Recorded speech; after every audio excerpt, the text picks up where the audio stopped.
Hello, everyone. Now you will hear a short summary of the first two episodes of the series, Pretend. Its plot is based on real events. 2008, Springfield. After Hurricane Katrina, Dee Dee Blanchard and her 14-year-old daughter Gypsy were left homeless. A charity organization gave the family a new house, which they just moved into. The girl with a shaved head sits in a wheelchair with huge glasses.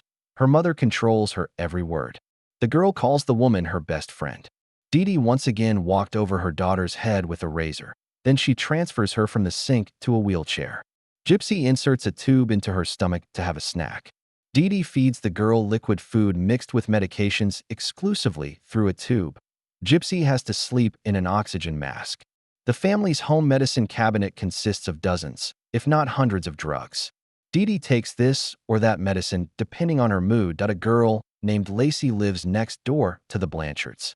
She couldn't convince her mother to go and say hello to the new neighbors, so she went alone. All in pink, Gypsy watches cartoons and draws a prince. She immediately became interested in the girl because she never had any friends.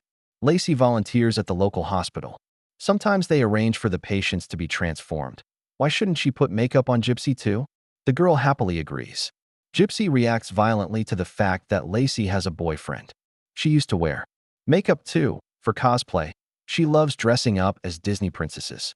Dee Dee watches the process tensely from around the corner. Gypsy was delighted with her makeup, but her mother immediately wet a rag and demanded that she wash this nasty thing off her face. She is too small for this plaster. Gypsy burst into tears. She wants to be like everyone else, but her mother won't let her.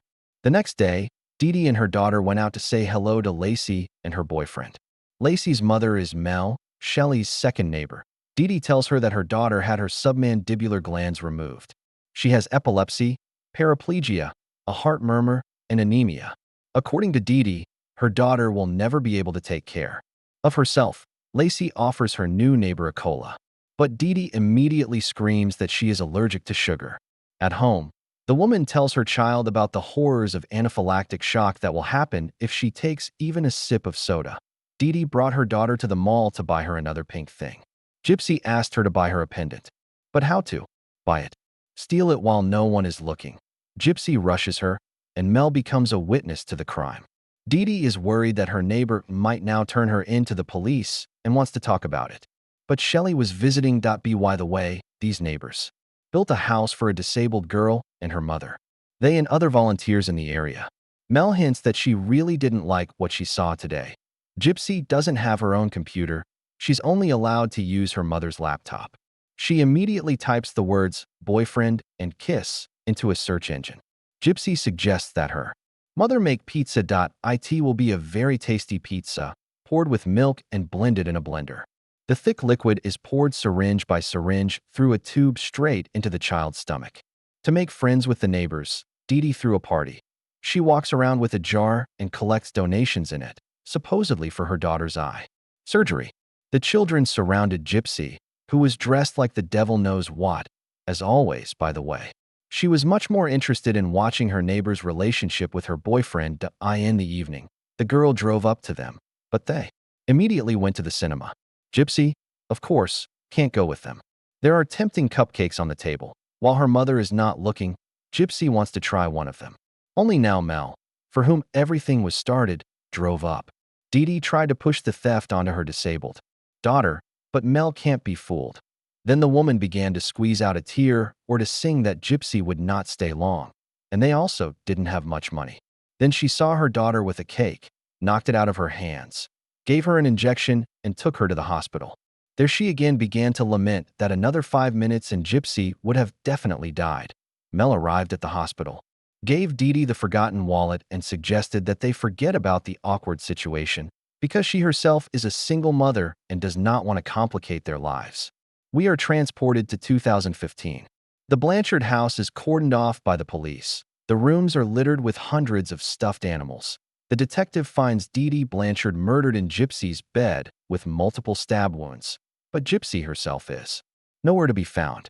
2008. Before going to bed, Dee Dee, as always, cuddles with her daughter and then takes some Xanax. She received a check for $1,500.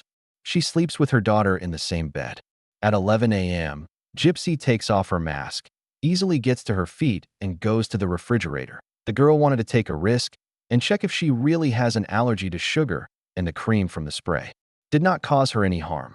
The thing is that at the hospital she heard that her mother was giving her medicine that already had a lot of sugar, which meant that she could eat sweets without any problems.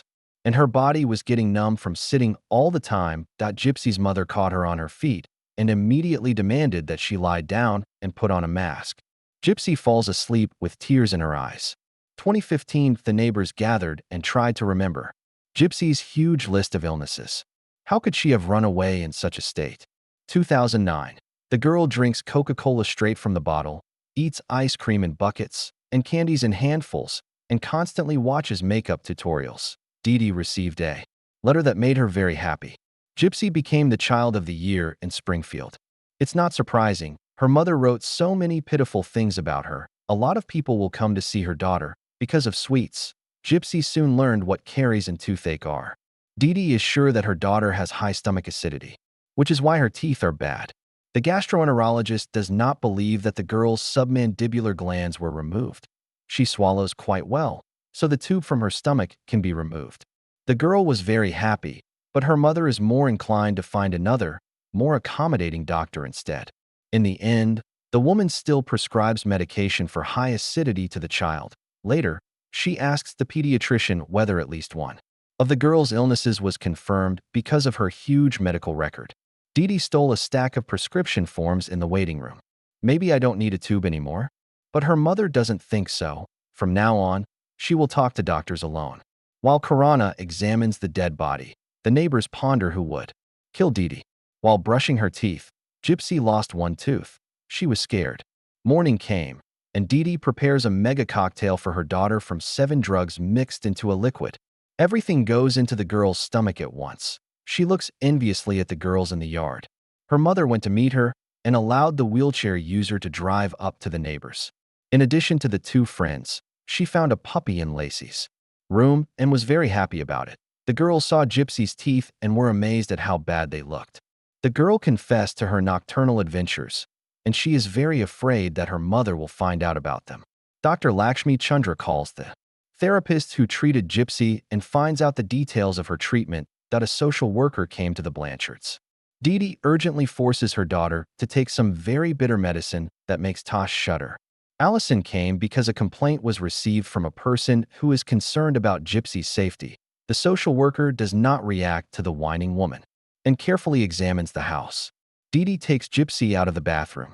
The drug has already taken effect, and the girl is groggy. Sleepy Gypsy answers questions slowly. Her mother is tense. She forgot the stolen forms on the table. It turns out that the rights to the house and its insurance are registered to different people. As in the case of Gypsy's old medical card, Dee Dee blamed everything on Hurricane Katrina. Like, there was confusion with the documents after the disaster.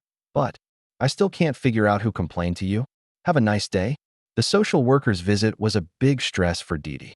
She covers the windows with translucent film so that no one can look in. The woman suspects Meg and came to her again to play on her pity. The neighbor assures her that it was not her. Gypsy came to see the dentist. After the sleeping pill was administered, the girl found out that her teeth would not be treated, but simply extracted. She was very upset and cried.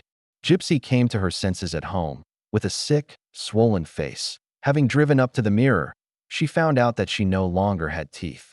During bathing, she sits toothless in the bathtub and sobs bitterly.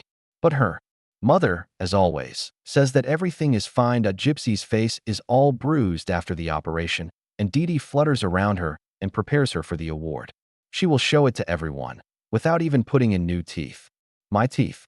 My face. Dr. Chandra calls Blanchard. She is looking for an opportunity to meet Gypsy again and show her to specialists. Dee Dee has placed a bank on her daughter's bald head. What a beauty! But her teeth would obviously be better. Before going on stage, Gypsy received a gift from her mother, dentures. But why did she torture them for so long and give her teeth only? Now, under the spotlight, Gypsy was rolled out onto the stage to receive the Child of 2009 award. It comes with a generous gift of $5,000 to taking the microphone in her hands. Gypsy began singing a love song in a sandy voice. Her mother began to sing along.